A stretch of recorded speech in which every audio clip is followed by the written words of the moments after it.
Jai Shri Ram. Meditations on 247. That is the second chapter, 47th shloka. Perhaps the most famous of all shlokas in the Bhagavad Gita. Karmanyeva adhikaraste ma phaleshu kadachana.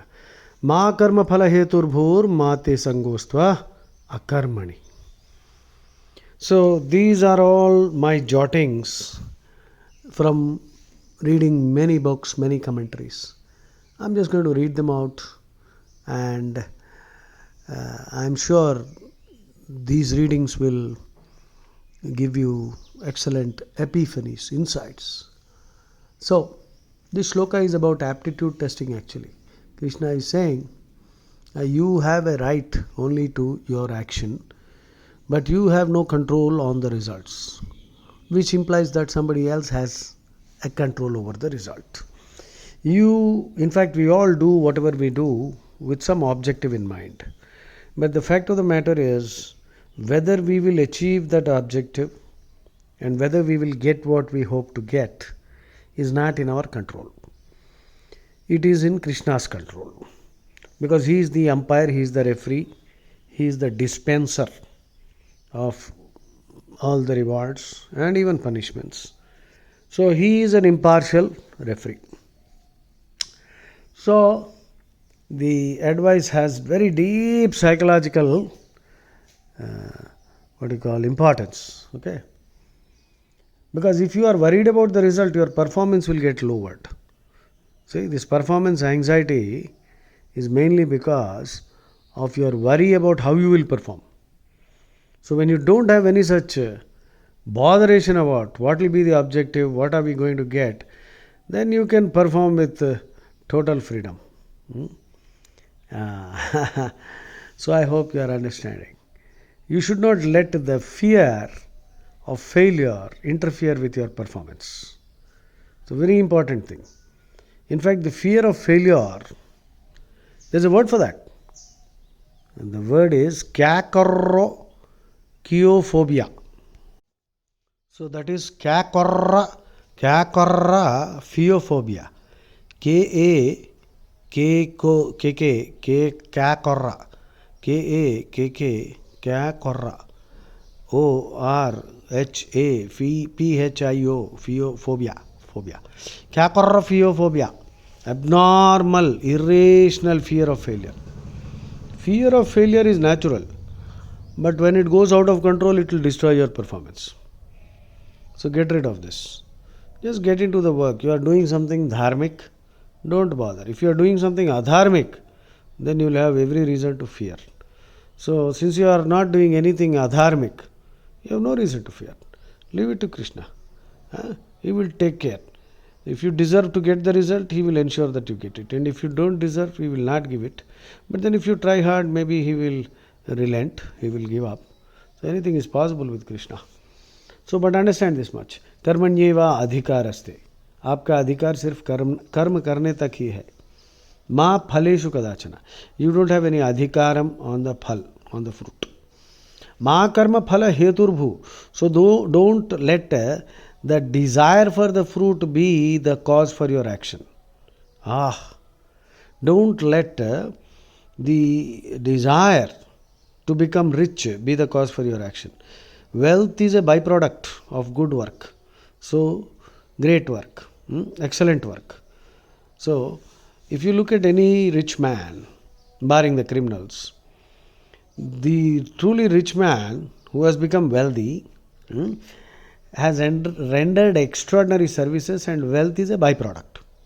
That's why Krishna is saying, Mahakarma phala hetur bhur. Don't let wealth become the objective of your activity. Wealth will come as a byproduct.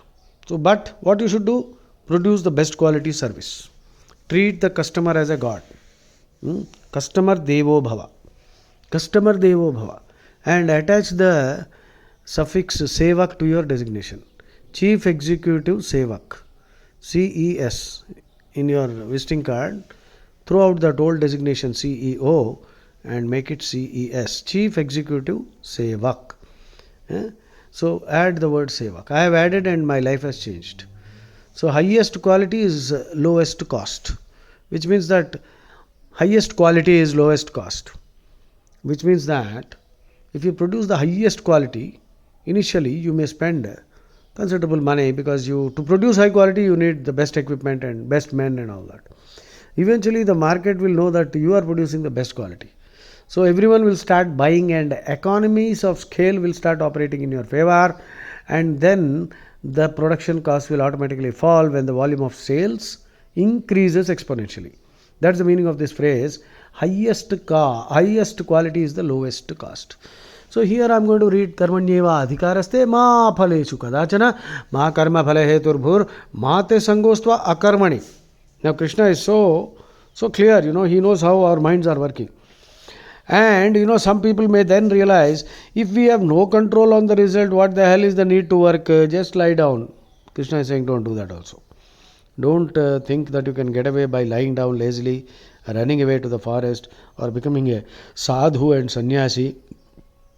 Krishna doesn't recommend this kind of avoidance, renunciation, detachment, this kind of foolish detachment. Krishna doesn't support any external detachment. Internal detachment, yes. Be right in the middle but totally detached.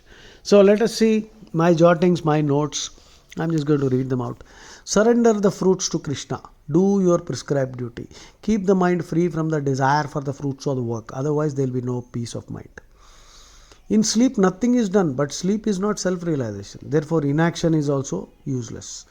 So when you are sleeping, nothing is being done. But sleep is not self-realization. Similarly, foolish people think that if they take sannyas, many religions are also there which are recommending this foolish method, that abandon everything, give up everything, you live like a bloody parasite. In sleep nothing is done, but sleep is not self-realization. Therefore, inaction is to be avoided. So this kind of nonsensical thinking is born out of tamasic thinking. This is the first enemy of spiritual progress.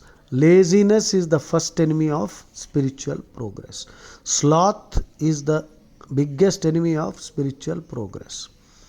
See, the idle will putrefy. Idleness will cause you to rot. So, idleness is a rust that attaches itself to the brightest of metals. Action is the insignia of life. No inertia, please. No vested interest, no axe to grind. Work for work's sake. Work with results causes bondage. So don't hanker after results. Disinterestedly perform your duties, impartial. Disinterested, obligatory duties. It is our obligation to serve everybody. Wealth is a byproduct. What is not desired does not take place. Ramanuja. Man has the power to produce what is desired. Start believing that. Whatever you desire, you have the power to produce that. But then you have to work for it. The fruit is never within your control. No avaricious motives.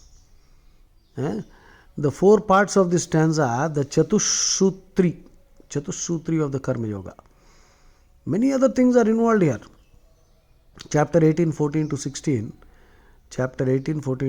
Please refer that also. Since he who owns the tree also owns the fruit, and as the fruit of action is inseparable from the action, there is no room for doubt that he who has the authority to perform the action has also the authority to take the fruit. Therefore the Lord says, no, your authority doesn't extend to the fruit, and do not be one who performs action having in mind the hope for the fruit, and also don't insist on avoiding all action. So from one standpoint it looks like, if you own the tree, you also own the fruit, and also as the fruit of action is inseparable from the action, there is no doubt that he who has the authority to perform the action also has the authority to take the fruit. But Krishna is saying, no, your authority does not extend to the fruit. So do not be the one who performs action with the desire for the fruit or the hope for the fruit.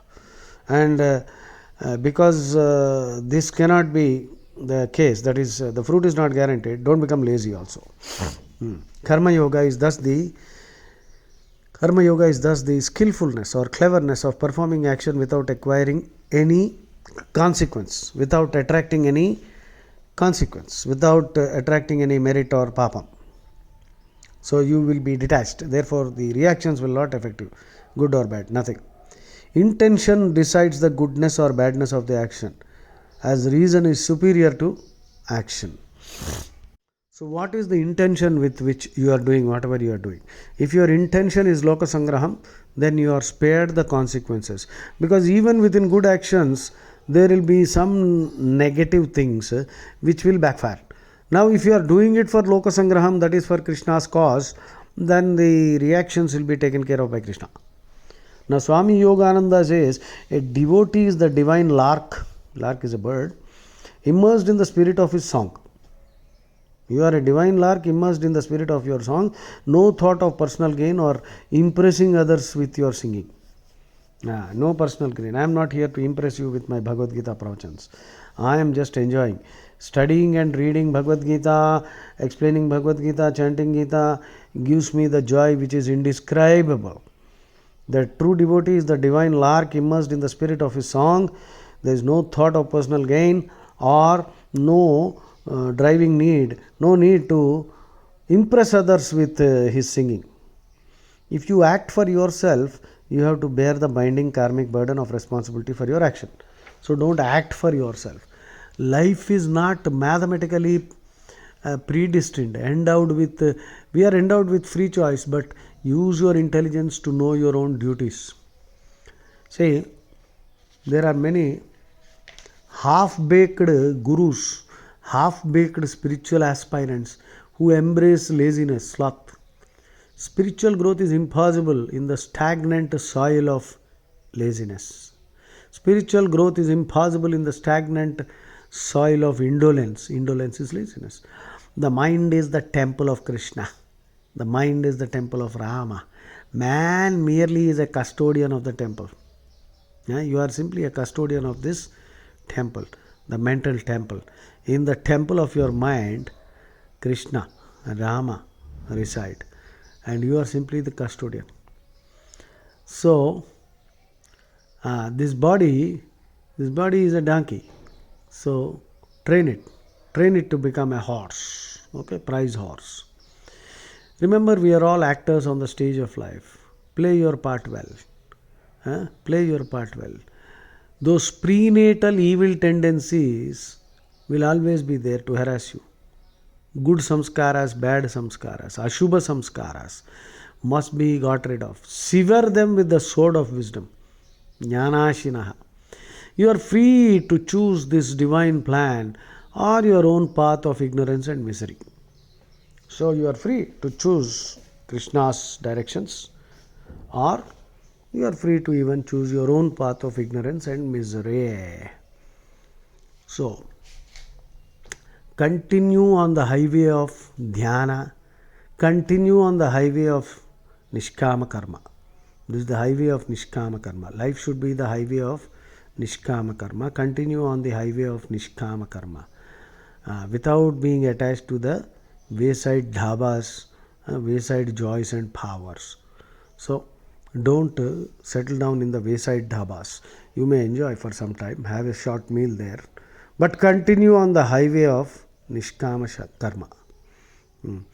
Life is a movie. Watch well to learn the lessons, the divine lessons, and appreciate the director's efforts, Krishna's effort. Krishna is the director of this huge movie, this movie that is running endlessly. Your life itself is a movie. So you are the spectator. Watch and then act, play your role also properly, and appreciate the director's efforts also. Okay. Just as the government issues licenses for possessing arms, guns, for use in self-defense or protecting others, but not for any other use, which is a punishable offense. So also you have been given this body and mind. Your body and mind is actually like a weapon. You can use it for self-defense and protecting others. So don't misuse it. That's a punishable offense. So don't misuse your mind to harm others. Please don't do that. Dispensation of the fruits of action is wholly under the control of Krishna. You may apply for leave, but it is up to Krishna to give you that leave. Okay. So these are all the jottings. And Ram Sukdas ji, let us see. He says you are free to perform action. Choose any action. No other animals have this privilege. So appreciate that much. See, we are free to choose our action. Animals don't have that freedom. So please appreciate this privilege and use it properly for Loka Sangram. Selfish action causes bondage.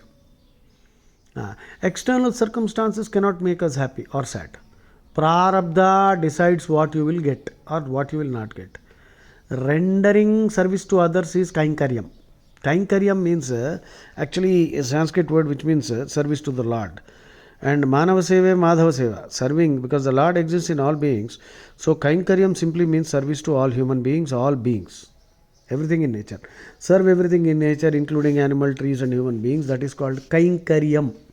Rendering service to all others is purushartha and also a kainkaryam. One caught in the fire of attachment will burn. You will know no peace. Don't be caught in the fire of attachment. So these are all the various jottings I made in my notebook. I have a big book, where I keep reading and jotting down. So all these things are in connection with 247, meditations on 247. Karmanyeva adhikaraste ma phaleshu kadachana ma karma phala heturbhu mate sangostva akarmani. Jai Shri Ram.